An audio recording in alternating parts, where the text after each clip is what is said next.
Assalamualaikum warahmatullahi wabarakatuh. Salam olahraga pemirsa yang ada di seluruh tanah air. Berjumpa kembali dengan saya Jeno Custen dalam sebuah podcast yang selalu mengetengahkan tema-tema sepak bola Indonesia. Nah, pada pertandingan tadi malam digelar di Thailand dalam ajang SEA Games 2025, Vietnam akhirnya memaksa untuk Malaysia itu kalah dengan 2-0.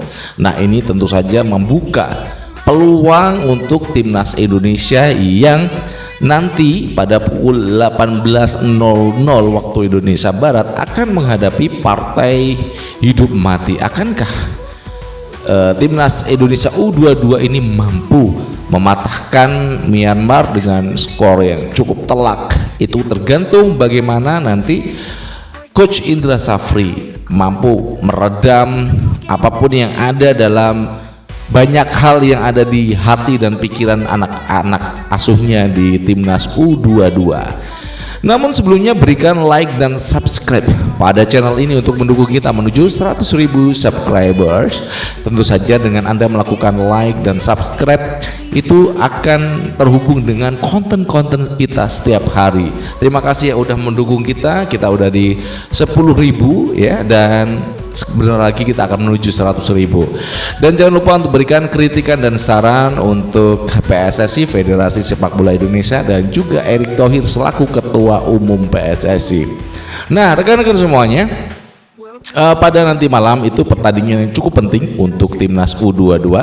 Apakah ini juga keadaannya sama dengan pertandingan sebelumnya yang dihelat juga di Thailand?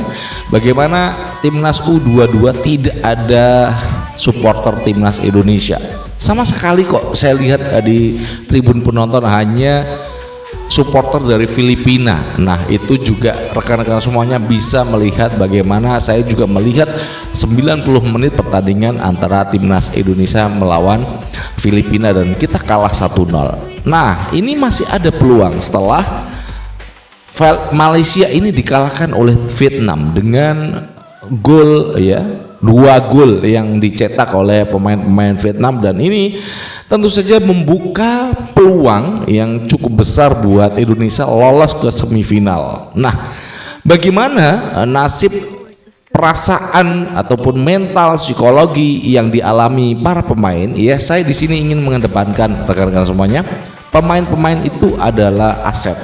Jadi kalau terjadi kesalahan, jangan pernah kita menghakimi salah satu pemain dari timnas U22. Mereka itu adalah orang-orang yang hebat dengan prestasinya, mampu masuk ke dalam 11 starting lah ya, starting 11 yang udah nanti akan dipasang oleh Coach Indra. Namun pada kenyataannya kita di pertandingan pertama itu kalah dengan Filipina. Nah, bagaimana ini Coach Indra bisa meredam segala sesuatu yang terjadi dengan pemain kita, dan malah memompa semangat ya, memompa adrenalin, memompa pikiran mereka untuk meraih kemenangan pertama ya melawan Myanmar, untuk bisa harapannya adalah lolos ke semifinal. Karena dengan mengalahkan Myanmar itu dengan skor yang cukup telak itu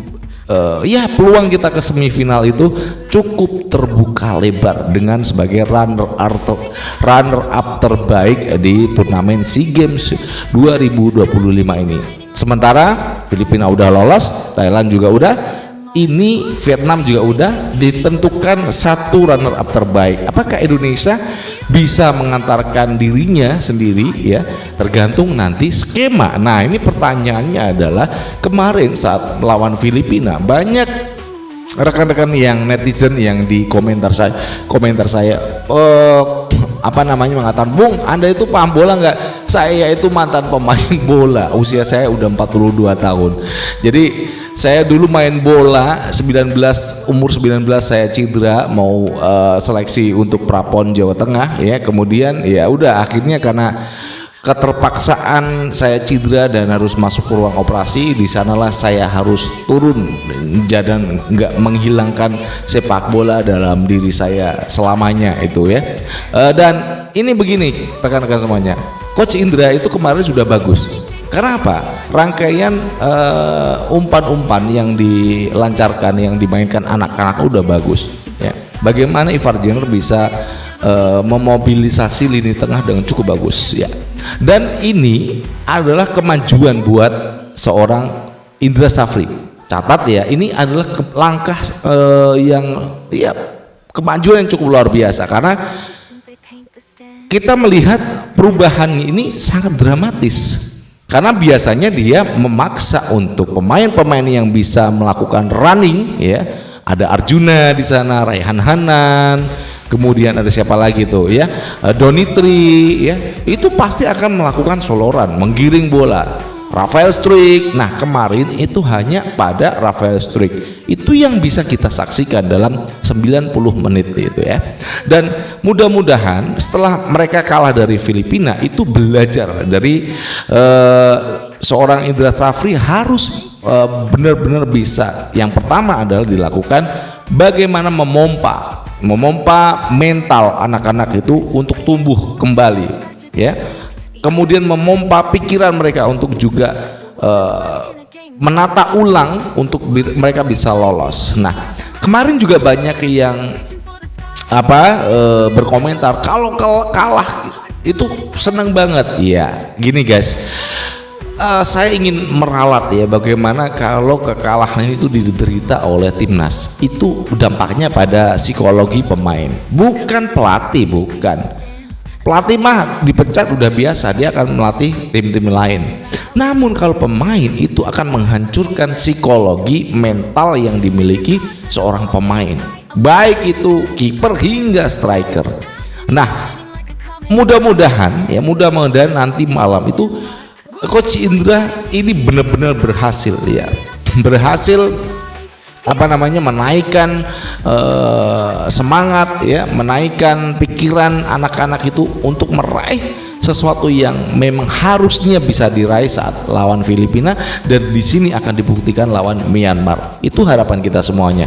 Dan rekan-rekan semuanya, tolong jangan pernah kita menjelek-jelekan Coach Indra ya. Bagaimanapun beliau itu sudah ditunjuk federasi, apapun hasilnya nanti ya, jangan pernah kita menyalahkan seorang Indra Safri. Beliau sudah berusia 62 tahun, dan ini adalah kesempatan beliau untuk bisa masuk ke semifinal SEA Games dan mungkin bisa meraih emas kembali. Itu adalah peluang yang mungkin bisa diraih oleh Coach Indra di usia yang 62 tahun ini. Terima kasih Coach Indra sudah menemani kita bersama timnas junior Indonesia, udah memperkenalkan Evan Dimas ke masyarakat, bagaimana kita tiki taka Egy Maulana Fikri ya.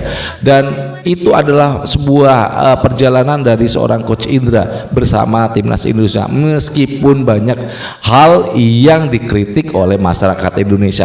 Karena begini, kita itu semuanya mentalnya adalah mental penonton yang ingin timnya menang, betul kan? Iya, saya juga sama. Namun kita harus kritis bagaimana yang akan terjadi di lapangan, kemudian yang sedang terjadi dan yang telah terjadi.